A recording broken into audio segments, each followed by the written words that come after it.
Muchísimas gracias por continuar con nosotros aquí en Radar, en Rompeviento, televisión por internet. Vamos a platicar con Carlos Sotelo, que ya lo tenemos listo y a punto para platicar con nosotros. Carlos, muy buenas noches. Buenas noches, Luis Guillermo. Gusto en saludarte y a Rompeviento, a todo tu auditorio. Hemos tenido muchos problemas para poder platicar tú y yo. Esto se ha convertido en un verdadero desafío. Ya duró veces, pero ya estamos aquí. Carlos, la reunión del Grupo de Puebla, la reunión virtual, que arroja algunas consideraciones muy interesantes sobre el papel que tienen que jugar las fuerzas progresistas para proponer una alternativa en esta nueva realidad global, Carlos. Sí.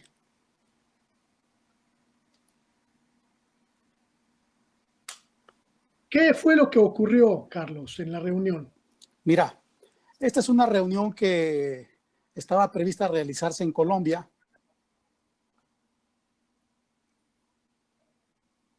Sí. Pero por la emergencia sanitaria mundial, pues no fue posible realizarla y finalmente se convino que fuese virtual y la realizamos el pasado viernes 10 de abril. Fue una reunión muy importante porque concurrieron personalidades que han ejercido el gobierno en América Latina, en España, como tú bien lo apuntas, y que con una experiencia muy relevante en el combate a la desigualdad, a la exclusión de amplios sectores de los pueblos en varios países de América, y un presidente en funciones, el presidente de Argentina, Alberto Fernández, que es además promovente y fundador del Grupo de Puebla. Este grupo tiene escasamente un año de haberse creado y fue en la ciudad de Puebla, donde sesionó por primera ocasión, donde nos autoconvocamos un conjunto de personalidades, unos más, otros menos conocidos, y al finalizar de esta reunión hace un año en la ciudad de Puebla, se acordó adoptar el nombre de la ciudad donde sesionamos. Por cierto, inicialmente iba a ser en la Ciudad de México, pero finalmente se consultó con el gobernador en ese momento electo, Miguel Barbosa, y él aceptó ser el anfitrión. Y de ahí viene el nombre, Grupo de Puebla. Pero en realidad es un agrupamiento que surge ante la crisis de los agrupamientos políticos oficiales y políticos de la región que han dejado de representar la aspiración de ir a algo nuevo, a utopías nuevas, en donde se pueda combatir los rezagos históricos, tanto económicos, sociales, culturales. Y creo que este grupo ha venido llenando poco a poco ese espacio. Reúne lo que se llama lo que se ha dado en llamar el progresismo de América Latina. Algunos han criticado la denominación de progresistas, del progresismo, sí, porque muchos provenimos de la cultura de la militancia en la izquierda más ortodoxa, más claridosa, más puntual, socialista, comunista, de izquierda social remarcada, y el progresismo pareciera ser una denominación más suave, más light, pero no es así. En realidad lo que quiere denotar es esta intención de encontrar nuevas formas, nuevas maneras, nuevos entendimientos, nuevos conceptos para hacer frente a las injustas realidades que se viven en América Latina. Podemos...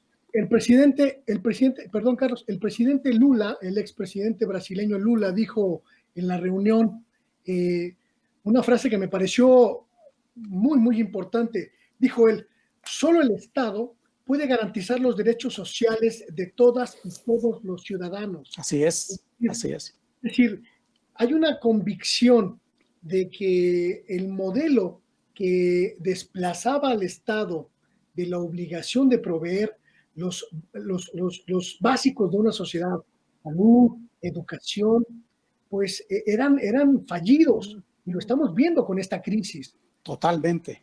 Regresar al modelo estatista es una propuesta del Grupo de Puebla. No, lo que estamos nosotros planteando es que la crisis ha mostrado que la solución ahora del problema sanitario como de otros no es el individualismo. Claro. De esta nadie se salva solo por sí mismo. Es la acción colectiva, organizada de los pueblos, de la gente, lo que nos puede permitir encontrar la solución. Y esta intervención del presidente Lula en el cierre de la sesión de casi 3 horas logró esta frase que tú acabas de mencionar, de solo el Estado puede garantizar los derechos sociales de todas y de todos los ciudadanos. Es decir, que una vez que superemos la pandemia, en el Grupo de Puebla estamos convencidos, no vamos a regresar a la globalidad neoliberal, en donde se le dejaba al mercado el autorregularse, claro, el regular todos los factores sustantivos de la economía de cada nación. Claro. Déjame decirte, Luis, que además esta frase de Lula, hoy y en los días anteriores, el presidente Andrés Manuel López Obrador la ha venido de otra manera, con otras palabras, explicando y desarrollando, porque lo que queremos es transitar del Estado neoliberal que desplazó al Estado estatista, claro, aquel que conocimos con Echeverría, con López Portillo, claro, todo aquel periodo llamado del desarrollo estabilizador. Así es. No queremos regresar a él. Queremos ir a un nuevo estado de carácter social, a un estado de bienestar, no exacto, para anular o suprimir el mercado. No estamos planteando algo así. Claro. Sí estamos proponiendo que el Estado, como la representación de los pueblos, de las formas democráticas de gobernanza, recuperen responsabilidades para regular a los mercados, al mercado, y recuperen facultades, potestades como esta última que en México ya se logró regresar a la Constitución, reconocer el derecho a la salud como claro, un derecho humano del cual el Estado tiene que hacerse el garante de otorgar o de hacer posible ese derecho humano hoy de la sociedad con carácter universal y gratuito. Ese ejemplo de la reforma al cuarto constitucional, ajá, donde además quedaron incluidos los programas sociales, los derechos sociales como derechos humanos, le dan al Estado esas nuevas responsabilidades. Ese es un exacto, ejemplo de lo nuevo, del Estado nuevo que pensamos debe retomarse y debe de desarrollarse en el mundo y en nuestra región, que por lo demás no es algo nuevo. Ya así, en algunas partes del mundo más avanzado, democráticamente hablando, ya existe, como en los Países Bajos en Europa, por ejemplo. Exacto. Ese es algo de lo que te quería preguntar, Carlos, porque hay una especie de satanización, de demonización del Estado social, del Estado benefactor, del Estado que provee para la sociedad. Y es una demonización y una satanización producto de 40 años del control de un modelo económico, el modelo neoliberal, sí, que decía, el Estado no sirve, el Estado que sea, entre menos Estado mejor, el Estado que se haga a un lado, los gobiernos no deben intervenir para nada, todo tiene que ser a través del mercado y de la privatización. Bueno, el asunto es que hoy estamos dándonos cuenta que los asuntos más fundamentales de una sociedad, como la salud o la educación, no pueden estar en manos de particulares porque se colapsa la sociedad. Es lo que estamos viendo hoy. ¿Cómo van a luchar? ¿Cómo están luchando? ¿Cómo están organizándose ustedes en el Grupo de Puebla para romper con esta satanización, con esta demonización que es producto de, pues, el choque de dos ideologías, Carlos? ¿Qué es lo que van a hacer al respecto?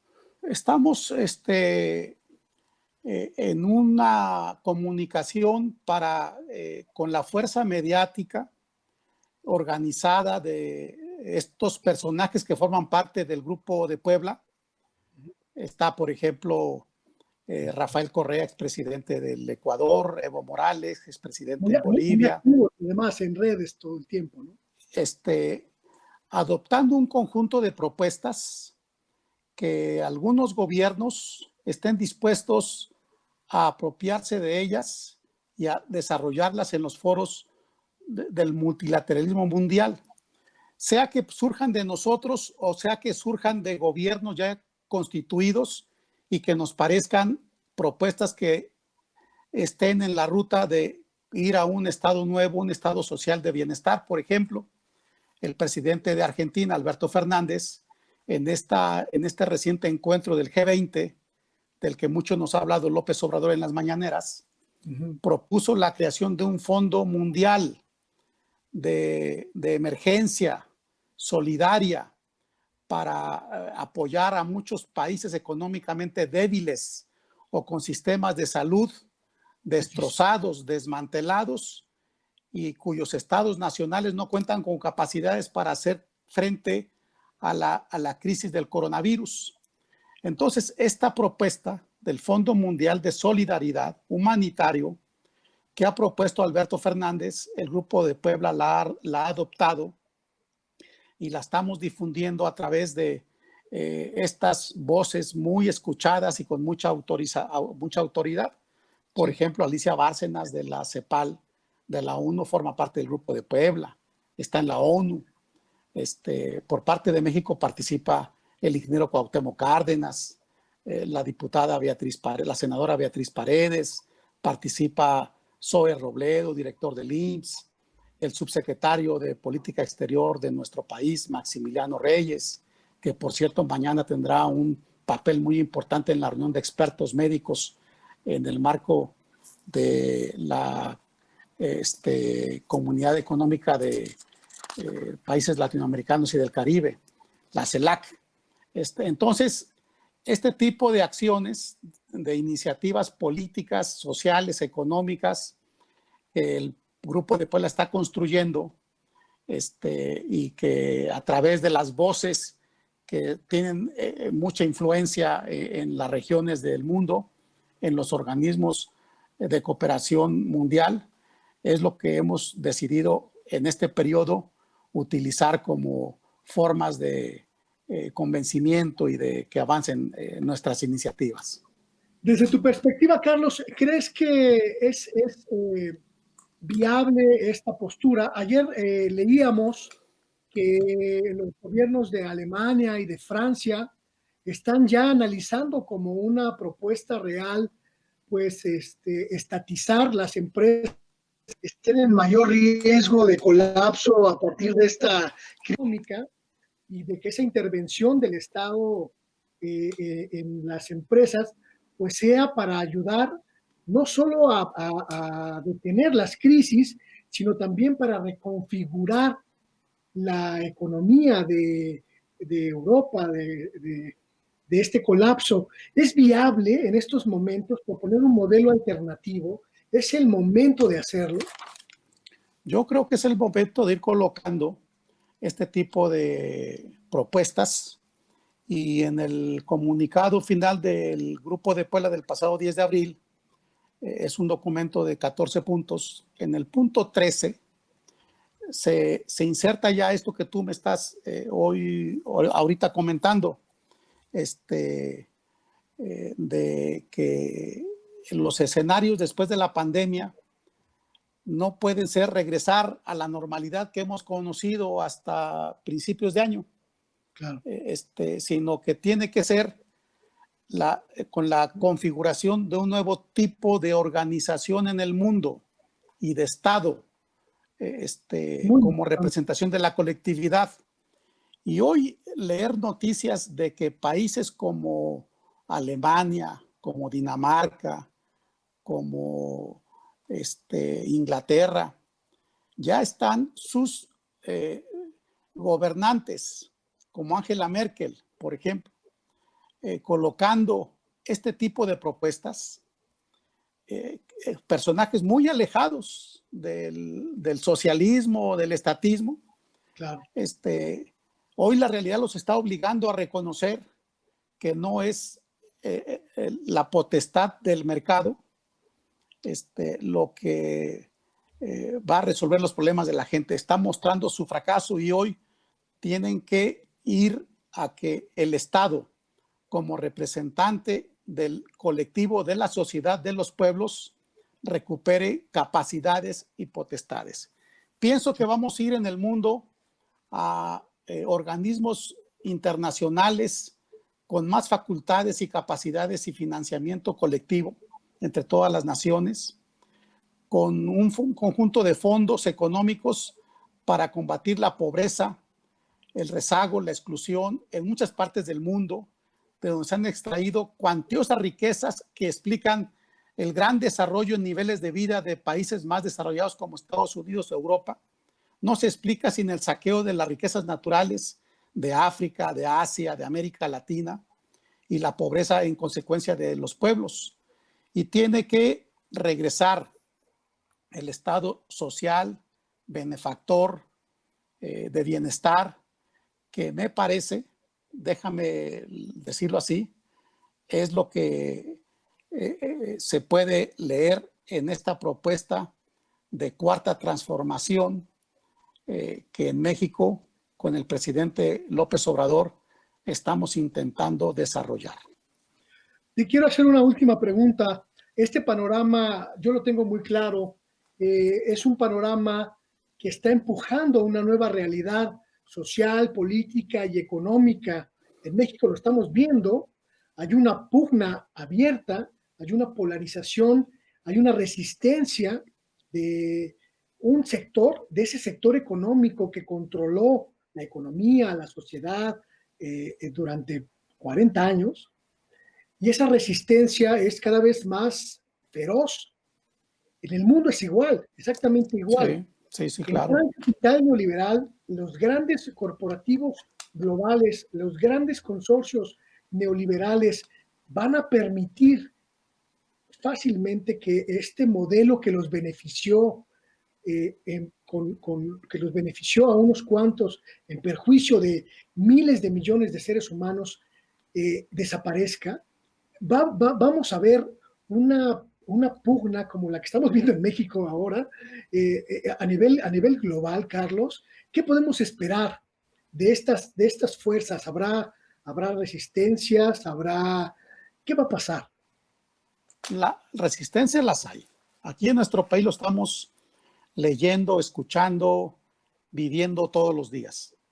Hay una resistencia de los grandes grupos financieros que se llegaron a creer dueños de nuestro país, de un sector de la clase política que los ha acompañado y les ha dado cobertura y que hoy están desplazados del gobierno.